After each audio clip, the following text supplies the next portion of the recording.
Don't forget to check out our sponsor, The Health Blaze, at thehealthblaze.com. 100% all natural products from lotions, soaps, foot soaks, bath bombs, and much, much more. Use the promo code Goodfella1Boxing. Tell them your boy CJ Goodfella sent you, get 18% off. We out. All right. Errol Spence is deemed to have a torn retina. We talked about it a little bit yesterday. Let's get to it. Make sure you thumbs up the video, share the video, subscribe to the channel. I appreciate it. And I say this first as a human being, as a regular person. I feel for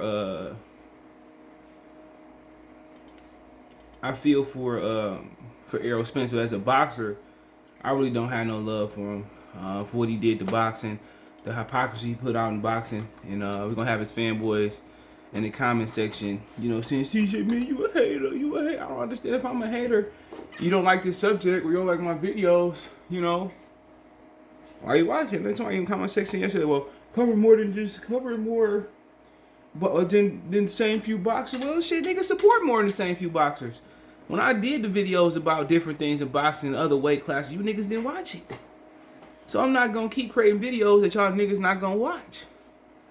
You okay? If y'all watch this topic, I'm gonna keep this topic going. I just swear, man. If you don't like the videos, man, just don't watch. You got a whole bunch of other YouTubers talking about the same shit in their own different way. Check out the welterweight boxing news playlist, right?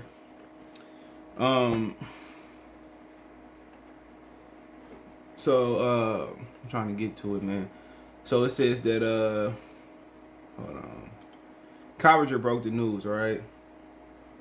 It says Errol Spence's injury was a retina detachment break. Nevada Commissioner Bob Bennett tells ESPN upon further review. The ophthalmologic exam conducted by Dr. Thomas F. Kelly on August 9th, Dr. Kelly determined Spence was unfit to compete. Full story coming on ESPN. Okay. He also subtweeted, Errol Spence, of course, was set to fight Pacquiao on Saturday. Spence gave the commission permission to disclose his medical information. So, you got my boy, I forget the dude's name. He be doing the chicken talk shit. I forget your name.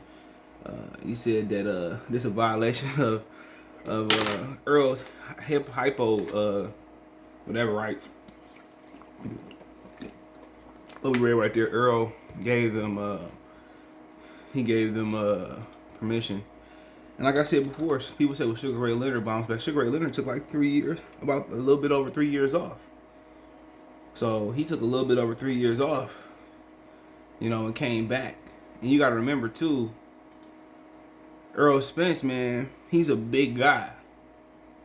So he might put on some weight. He's going to move up anyway. And also, he might get comfortable. Also can find some ways to make other money, investments. He got good merch. I think people going to support him if he do semi-retire. Al Heyman put their money up for him. So, he going to be financially straight for the time being.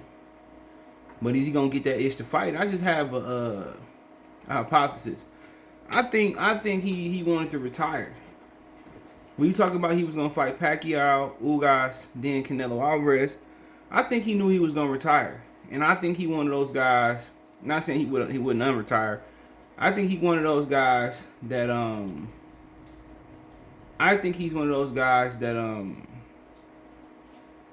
how can I say it?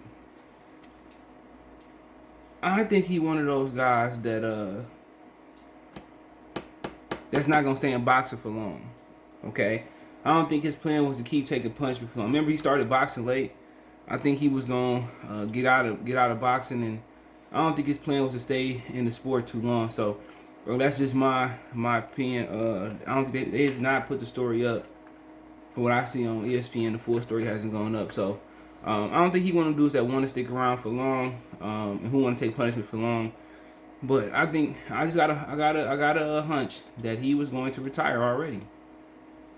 All right, I have a hunch that he was going to retire.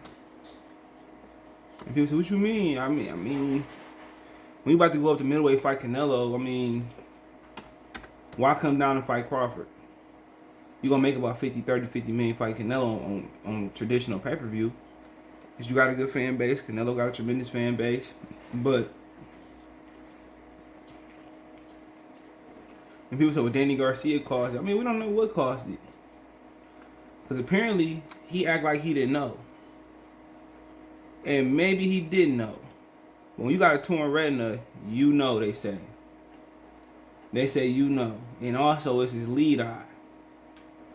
So does he come back trying to fight Orthodox? They said he can fight Orthodox. So, but if you look at some of his pictures prior, I don't know, let's see, prior to Danny Garcia, and to me, Danny Garcia didn't even hit him that much from what I've seen. If you look, let's say him and Sean Porter. Him and Sean. What Bob Arum say? Shane Porter. My bad, I'm tripping.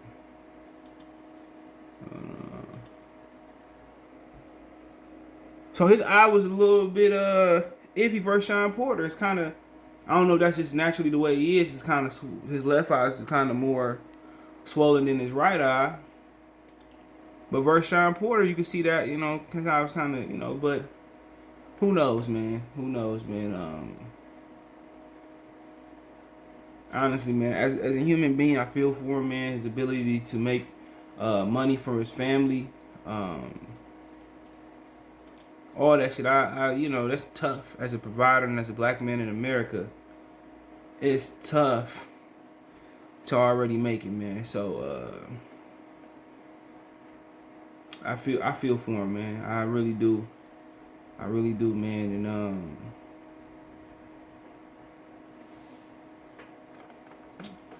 but as a boxer, man, it was a lot of hypocrisy in his career. You know, he was running up on cats and calling guys out. He became the man. He didn't want to let Crawford get his shot. That was my issue with him. And that was a fight.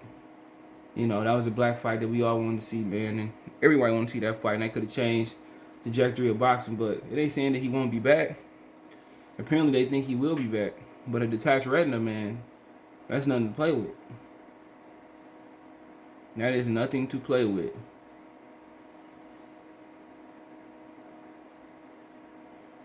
That is nothing to play with, man. You gotta think about his quality of life. You gotta think about that's his lead eye. That's his lead eye, man. So, you know, something that him and his family sit down and should discuss. Him and his significant other, him and his father's mother, anybody that's close to him. That's on him. That's on him, man. You know, that's for him, man. But honestly, you hope he bounce back. He can make money for his family. But also, hopefully,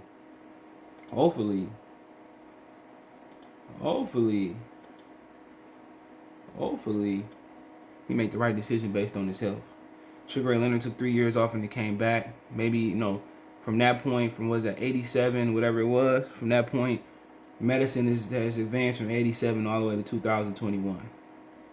So medicine has advanced drastically. So I mean, shit happened. But I mean, we gonna see. So as a human being, get better. As a human being, get better. As a person, get better. But as a boxer, I hope you get better and provide for your family. But you was on some hypocrisy shit, bro. You run down on all these people who want these fights, and then when you become the man, you don't want to get the same opportunity. You know. But you said the Crawford fight was gonna happen, you know. And like I said before, you can't take shit for granted. Anything can happen in life. We're not promised tomorrow. We're not promised to be the same tomorrow. We're not promised the next second of breath.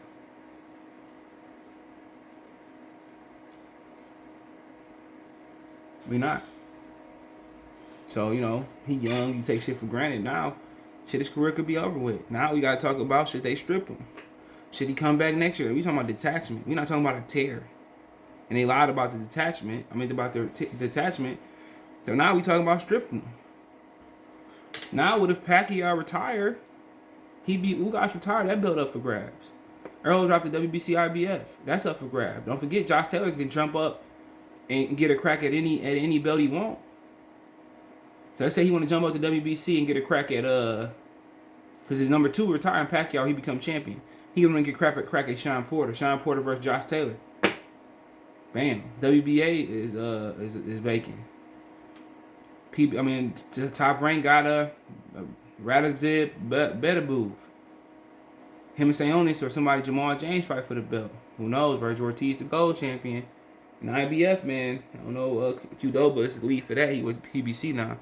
Maybe him and Jerron in. So the landscape can change drastically. We can see Ortiz get the WBA. We can see Josh Taylor get a crack at the WBC. We can see Jerron Ittis get a crack at the IBF. And he still got Terrence Crawford. So things could change drastically if he fall out. So now Top Rank can get a portion of the division. So now while you crossing over, Josh can get the WBC, Virgil get the WBA, Ennis get the IBF, but Ennis not gonna get that till he picks the promotion. Shit can change, but we'll talk about this a little bit later, hopefully. But hey, don't forget we on Twitter, Facebook, Instagram. You can reach out via video request, advertise on the channel, chop it up. Twitter's the fastest way, then Facebook, then Instagram. Facebook group link there as well too.